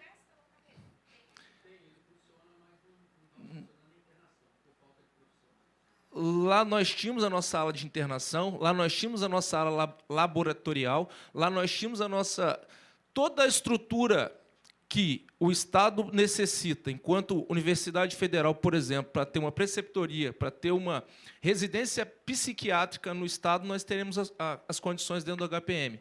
Inclusive, a médica, doutora Juliana Mamed, se não me engano, ela me procurou e conversou comigo a esse respeito, ela que é filha do deputado Mamed, né? Ela estava respondendo que já foi feito um estudo totalmente em 2019, se não me engano, e que foi apresentado esse interesse.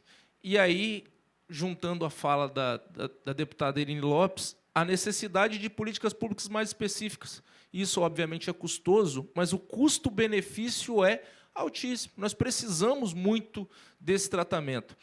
Não consegui ver os dados iniciais, mas eu acredito que nós fomos verificar a quantidade de policiais militares, bombeiros, policiais civis, que fazem uso de medicação controlada, é um número extremamente absurdo. Já falou ali, capitão, 50%. Comparado à população, em média, sem receita. Comparado à população, é um número muito grande. Somado ainda à idade, os dados que eu tirei, 56, coronel, a média de idade, 58 anos, a população brasileira já está passando 78. Então, aí você verifica a discrepância do quanto os nossos servidores da segurança passam diariamente por problemas, por tentativa de solução dentro de uma instituição onde o clima organizacional, onde toda a estrutura faz com que esses servidores, homens e mulheres, sejam quase que, a palavra que foi usada pelo nosso deputado, heróis. E longe disso, ninguém é herói. Nós somos simplesmente pais e mães de famílias tentando fazer o nosso melhor pela sociedade capixaba e, por isso, precisamos do apoio de todo o poder público, notoriamente dessa Casa de Leis. Obrigado mais uma vez, enquanto comissão, obrigado aos deputados, obrigado à sociedade capixaba em estar olhando um pouquinho para nós, servidores da segurança. Obrigado. Obrigada, capitão. O coronel quer fazer Só um outro dadozinho, né, que a gente tem essa idade média de morte muito baixa, e, no entanto, na admissão a gente tem um escrutínio ali da saúde da pessoa para ela ingressar no serviço público, como bombeiro e policial, muito alto. Então, a gente tem pessoas que entram com a saúde muito acima da média da população, no entanto, morrem muito cedo. Quer dizer, o desgaste entre ele entrar e ele aposentar, o desgaste orgânico, psicobiológico é gigante. Exatamente, coronel, exatamente. Passo para Maria Helena, que é aposentada, escrivã da Polícia Civil e do Policiais Antifascistas. Bem-vinda, Maria Helena. Nossa amiga, lógico. Então, boa tarde já, né? Eu quero cumprimentar a mesa, né, dessa Comissão de Direitos Humanos da Assembleia Legislativa, na pessoa da deputada Irine e da Camila. É muito bom. Isso é um corpo trabalhador, que nessas pesquisas ousa se revelar para vocês, né, para a universidade. É muito difícil. Eu entrei na polícia em 1980, e, quando eu comecei a bater na porta do Estado, né, na porta da política e na porta da universidade para falar de segurança pública, eu ouvi de um secretário de segurança por que eu estava reivindicando salário se eu tinha uma carteira de polícia. Eu não precisava, né? Eu sou Maria Helena Vasconcelos, eu sou coordenadora nacional do Movimento Policiais Antifascismo. O nosso movimento é um movimento social, não institucionalizado, suprapartidário, que engloba todas as forças de segurança: Polícia Federal, Rodoviária Federal, Polícia Militar, Polícia Civil, bombeiros, policiais penais, os agentes socioeducativos. A essência dessas pessoas é ser policial.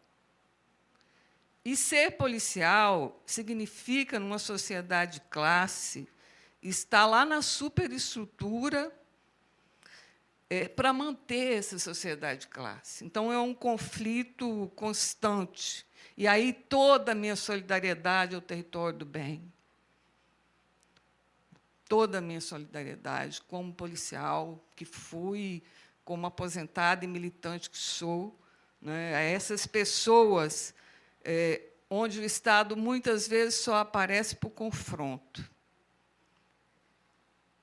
Entendo que essas coisas que nós sabemos, vivenciamos e colocamos aqui hoje, elas só vão mudar com as mudanças também dessas estruturas, dessas corporações. Porque nossas pautas de carreira única, ciclo completo, desmilitarização, política de drogas, se a gente não mudar nada disso, os policiais vão continuar na mesma situação que estão. Não se fala em mudar a política de drogas. Hoje, o próprio STF está discutindo a questão das drogas, o uso das drogas, e nós estamos combatendo as coisas. Né? E, combatendo coisas, a gente mata pessoas. Essa é uma guerra onde as drogas vão sempre vencer. Nós sempre vamos perder. O Estado tem que descriminalizar, regulamentar, controlar a distribuição, como faz com álcool, com tabaco, né? São drogas.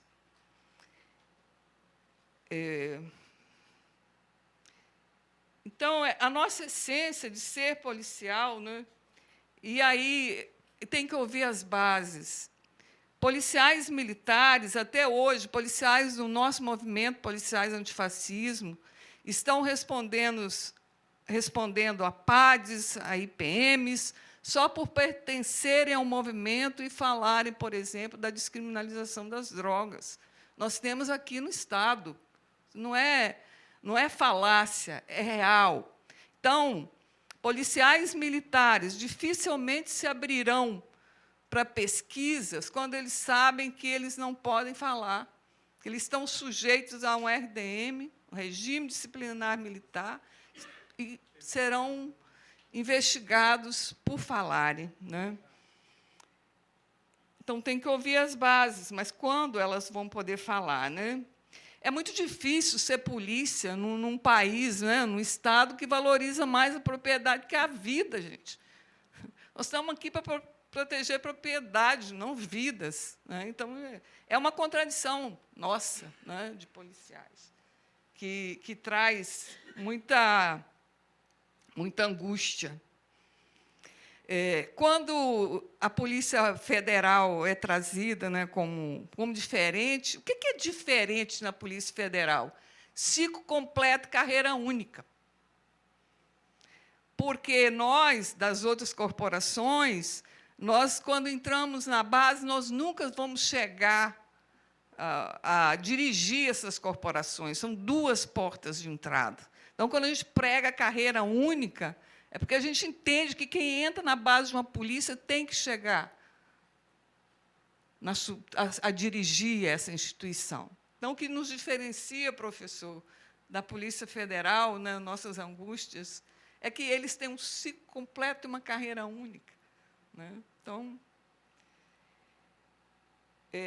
quando a gente fala de afastamentos, né, quem se revela na pesquisa e quem fala, porque entre você se afastar e saber que isso vai prejudicar um direito seu e que isso implica em remuneração, você se cala. Você se trata nas férias. Quantos colegas meus eu ouvi falar, poxa, vou fazer essa cirurgia nas férias. Não, férias é para você descansar. Não, mas eu não posso me afastar mais, eu já me afastei. Se eu me afastar, eu perco meus direitos.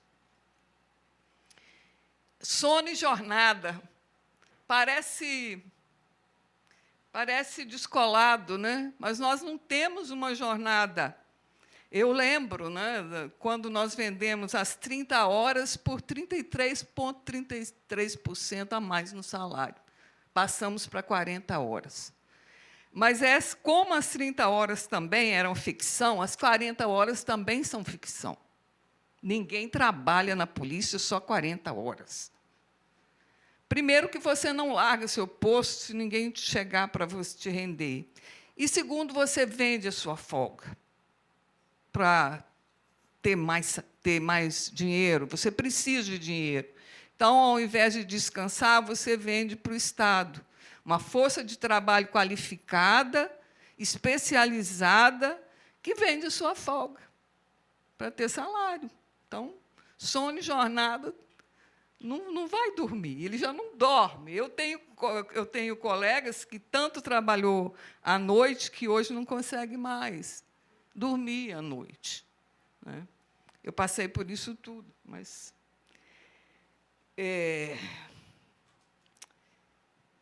Quando a gente fala dessas questões de gênero, né, as mulheres elas relatam mais, elas são mais abertas, né, elas se cuidam.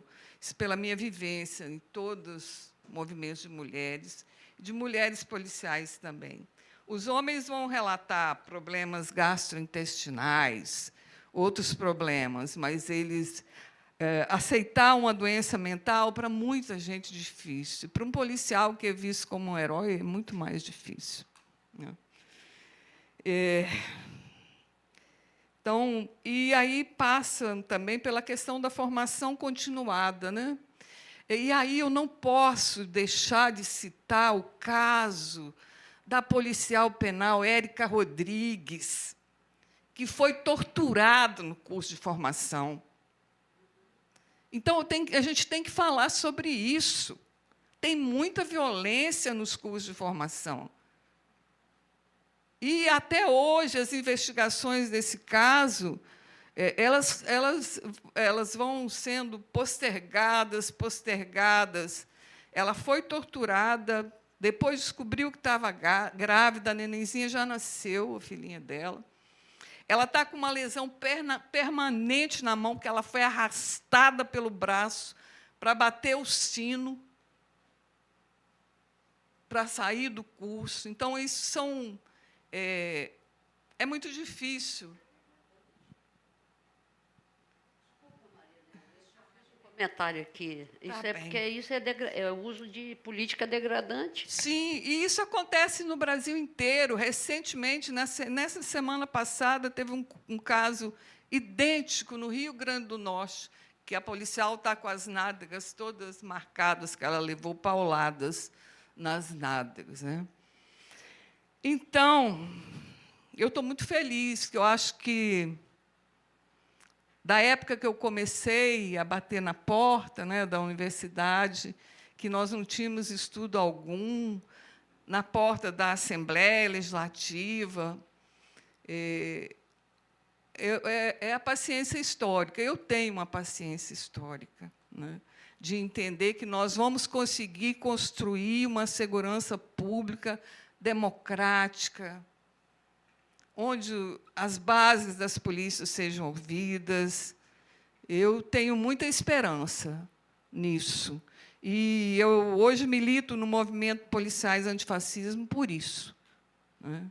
E nos movimentos de mulheres e no meu sindicato também. Porque, apesar dessa pesquisa... Marilena, para fechar, por favor. Vou fechar. Apesar dessa pesquisa ser ampla, em 1994, o Sindicato dos Policiais Civis fez um mapeamento de risco dos policiais civis. E o resultado é muito semelhante. É o mesmo? É o mesmo. 20 anos. Mais? Isso, 94? 30 anos. Gente, eu quero saber se mais alguém quer fazer uso da fala. A gente está com um tempo muito curtinho para encaminhamentos. Paola, pode ser 2 minutos? Pode, o microfone chega até aí. A câmera chega também? Chega, ok. Se eu pulasse o murinho aqui para conseguir Não, daí dá para o som sai e a câmera consegue cobrir. Então, pode falar. Boa tarde a todos. Também sou do Movimento Policiais Antifascismo, do Sindicato dos Policiais Civis. Fico triste de olhar para essa mesa, na composição, e não ver nenhum representante oficial da Polícia Civil. Infelizmente, muito triste com isso. Mas estou aqui enquanto policial civil e pretendo representar, né, nas questões que diferenciam, professor, a Polícia Civil da Polícia Militar. Elas têm diferença, sim. Eu sei que a pesquisa não abordou isso, mas quem participa provavelmente vai perceber essa diferença, né? Porque, apesar das reclamações do sucateamento do HPM, a Polícia Civil não tem acesso ao HPM. Então, o adoecimento do policial civil, ele não tem sequer o acesso à saúde, não é dado a ele. O remédio sem receita é por conta disso, porque ele não tem acesso. A dificuldade que nós ouvimos da contratação de psiquiatra, porque nós temos 2 vagas dentro da Polícia Civil também para psiquiatra, não temos psiquiatra, se dá por conta do profissional não querer atender policial. Existe um estigma no policial também. Esse estigma de herói, esse estigma de violência. Então, a sociedade acaba sentindo medo também. Então, nós não temos acesso por conta disso também. Essa diferença começa no acesso à saúde, passa pela Previdência, que a nossa Previdência, o regime é completamente diferente da Polícia Militar. Quando um policial civil morre, diferente da Polícia Militar, como bem colocou, a família não pode ir lá ter acesso ao pecúnia, uma pensão, porque o meu familiar não tem acesso à pensão. Nós temos o mesmo regime do INSS, teto do INSS. E pior, se eu precisar me aposentar por um acidente de trabalho ou uma doença ocupacional, que pode ser provocada por isso, uma doença ocupacional mental também, eu vou me aposentar proporcionalmente. 1 ano, 3 anos de polícia já são suficientes para adoecer um policial. Esse policial vai receber praticamente um salário mínimo, se ele se aposentar por doença ocupacional, ou mesmo acidente de trabalho.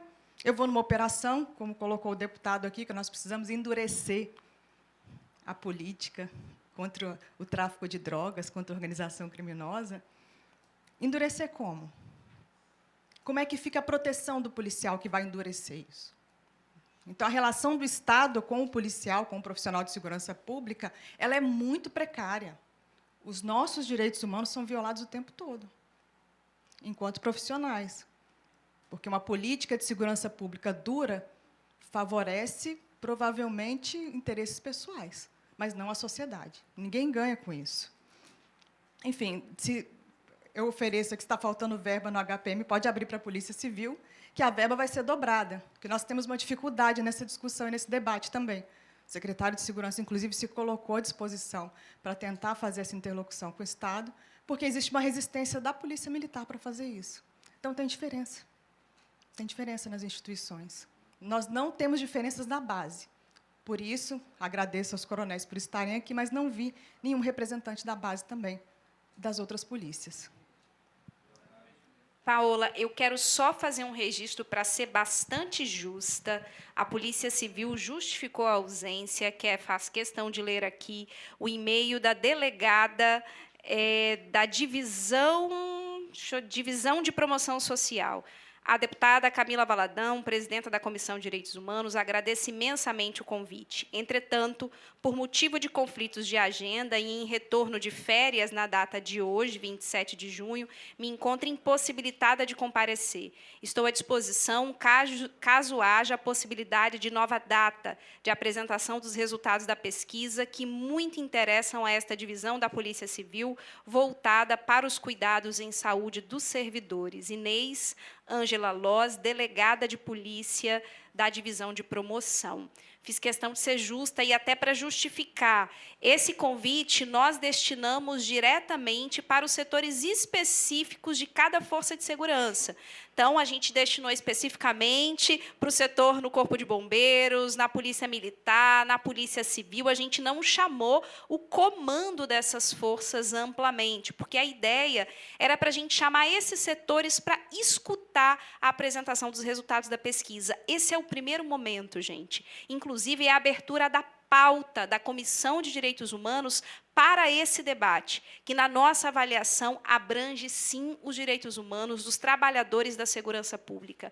No geral, tem-se essa ideia que, aqui na Comissão de Direitos Humanos, a gente só faz o debate pelo viés das comunidades que são afetadas. Óbvio que nós temos a obrigação de olhar para essas comunidades, que devem, sim, ter o direito de debater qual a política de segurança pública que querem, devem, sim, ter os seus canais de denúncia, mas nós entendemos que compete também a esta comissão fazer o debate desses trabalhadores, que são os dois lados afetados pela lógica da política de segurança pública. Por isso que a gente abriu essa audiência falando que muito nos interessa o modelo e a lógica da política de segurança pública, porque os mais impactados, óbvio, são os cidadãos e cidadãs e aqueles trabalhadores que estão todos os dias na ponta, no exercício dessa profissão, que, como a gente já caracterizou aqui, é uma profissão dura, com desafios e com pouco reconhecimento, muitas vezes, de políticas que são eficazes para garantir não só a qualidade de vida nos aspectos de condições de trabalho, mas também no âmbito da saúde mental. Algumas coisas muito rápidas em virtude do tempo, e a deputada Irine também pediu para falar, para poder fechar. Muito brevemente, a gente vai seguir debatendo esse assunto. A gente tem muitos temas para desdobrar a partir dos resultados da pesquisa. Quero comunicar para vocês que nós protocolamos e já foi autorizado a Frente Parlamentar em Defesa da Saúde Mental, e penso que essa frente deve se debruçar também para poder pensar os aspectos que envolvem a saúde mental dos trabalhadores da segurança pública. Quero ainda, também como encaminhamento aqui, o deputado Lucas Polezi pediu para que pudéssemos ir ao HPM e demais instâncias. Eu digo que nós acatamos enquanto comissão e a gente vai pensar quais visitas institucionais nós vamos desdobrar com base nessa reunião de hoje. Penso que tem um tema muito importante aqui, que é também a saúde integral da mulher, das polícias. Isso ficou gritante, compete a nós também pensar um desdobramento específico, considerando esse debate de gênero. Foi falado de condições de trabalho, remuneração, entre outros aspectos que a gente vai tentar se debruçar para pensar como que no legislativo a gente consegue encaminhar, dentro daquilo que nos compete, né? Então, o que a gente consegue desdobrar, e acho que os resultados da pesquisa nos auxiliam. Uma coisa que eu também queria considerar, gente, eu fui anotando várias coisas, viu? Foram muitas considerações, e eu quero agradecer muito vocês pelos resultados da pesquisa, por compartilhar as experiências de vocês nesse cotidiano de trabalho, por trazer os relatos, as dores de quem já esteve na ativa, agora está aposentada, que tem contato com os policiais, que está no movimento social, profundamente grata, e acho que essa audiência foi muito rica nesse sentido. Quero pedir a publicação dos resultados da pesquisa na íntegra no Diário Oficial do Legislativo Estadual. Porque quando a gente publica aqui o resultado e o relatório da pesquisa, essa é a casa do povo, a gente está dando ciência à população capixaba dos resultados dessa pesquisa, contribuindo, inclusive, para o acesso dela para todas as forças. Quero também solicitar à Secretaria de Comunicação que acompanhe as atividades da Comissão de Direitos Humanos. Destaco aqui diligência no território do bem, diligência na ocupação do Limão, na cidade de Cariacica, e as outras que foram mencionadas aqui, as visitas institucionais, a gente ainda vai detalhar na próxima reunião da Comissão de Direitos Humanos, para a gente também encaminhar para a comunicação da Assembleia. Passo para a deputada Irine, antes de encerrar. Pedro, quer fazer um comentário também? Ok, passo para a deputada Irine. O meu são questão de encaminhamento. Bom, assim como a Camila, eu quero agradecer e novamente parabenizar o trabalho que vocês fizeram. Nos ajuda a pensar a nossa ação aqui dentro da Assembleia e o que fazer. Entre os encaminhamentos que você propôs, Camila, eu queria acrescentar se não me engano, alguém falou de que já há um estudo conclusivo de utilização do HPM para residência e tratamento psiquiátrico, né, que foi feita, inclusive, pela filha do Mameri, segundo o que foi feito. Eu acho que nós... Qual é o encaminhamento proposto aqui? Foi o capitão? Sim. Então, assim... Capitão Sten, depois, por favor, se puder retomar a fala do estudo para a gente poder anotar. A minha proposta é que esse estudo possa nos ser enviado. Se não puder ser enviado, a gente solicite nas formas legais que temos. Se ele foi enviado e na análise que nós fizermos aqui, obviamente com a opinião das pessoas que estão convidadas, que foram convidadas de hoje, ou com acréscimo talvez de mais algum, a gente possa encaminhar como indicação da Comissão de Direitos Humanos para que o governador acolha o estudo e transforme o hospital efetivamente em um espaço para o tratamento psicológico, psicológico, né? Psicossocial, de uma forma geral, porque me parece que é uma questão assim que não há... O tempo já conta contra. As outras questões nós vamos encaminhá-las todas conforme a nossa presidenta aqui apresentou. Capitão, por favor. Só respondendo, nós tivemos na Jornada Sudeste de Psiquiatria e a Juliana Mameri, filha do deputado, ela fez esse encaminhamento, ela fez esse estudo para que o HPM pudesse abrigar uma residência médica em psiquiatria, juntamente, provavelmente, com a UFES, né? E aí, se me permitem, um lembrete. Ontem, hoje e amanhã está acontecendo no Estado do Espírito Santo, dentro do Palácio da Fonte Grande, a Semana de Políticas Públicas sobre Drogas, que tem tudo a ver com essa temática. Então, se a senhora puder lembrar, hoje à tarde e amanhã o dia todo, nós estamos dentro do Palácio da Fonte Grande trabalhando esse tema. Obrigada, capitão. A gente vai acompanhar. E já anotei aqui para a gente ter acesso a esse estudo. Quero só considerar que o PRESTA, que é oferecido pelo HPM, já foi referência, não sei se ainda é hoje, no estado do Espírito Santo de atendimento. Não sei como que está o PRESTA hoje, a gente vai conhecer, mas já foi referência no nosso estado. Pedro. Eu não sei o que é PRESTA na sigla, não. Acho que o Major pode nos ajudar. Não sei o que o PRESTA significa em termos de sigla, sei o que significa o programa. É um programa de trabalho para poder... a gente interna o usuário, faz com que ele participe da sua internação, ele fica um tempo internado e depois ele faz um acompanhamento diariamente pelo resto da sua vida para poder não ir voltar à droga. Major, e o PRESTA tem algum significado, essa palavrinha PRESTA? É uma sigla ou não? De prestação. Programa de reabilitação à saúde do toxicomano e alcoolistas. Ótimo. Então, tá bom. Vou buscar aqui também. Pedro, fala no microfone, então, porque eu lembrei que o capitão Sten está falando no microfone. É para convidá-los todos, na sexta-feira, eu, Teresina, Carolina, Adriana, estaremos apresentando um trabalho nosso no Fórum Brasileiro de Segurança Pública. Nós tivemos lá esse trabalho, que é o Soma-se aprovado, nós vamos estar falando deles, entre 9 e 11 horas da manhã. Aí tem um link para quem desejar acompanhar. E muitos trabalhos aqui do Espírito Santo foram aprovados, isso é bom. Todos na saúde mental também. Que importante, Pedro. Por favor, compartilhe conosco esses estudos. Gente, eu quero agradecer profundamente a presença de todos vocês aqui nesse debate de hoje.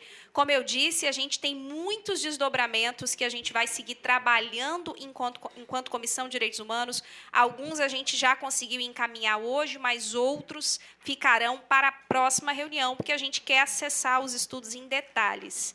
Nada mais havendo a tratar, declaro encerrados os trabalhos desta comissão e convido a senhora deputada e os senhores deputados para a próxima, que será extraordinária na forma de audiência pública com o tema Dia Mundial de Conscientização da Violência contra a Pessoa Idosa, a realizar-se no dia 29 de junho, às 9 horas, no auditório Hermógenes Lima da Fonseca.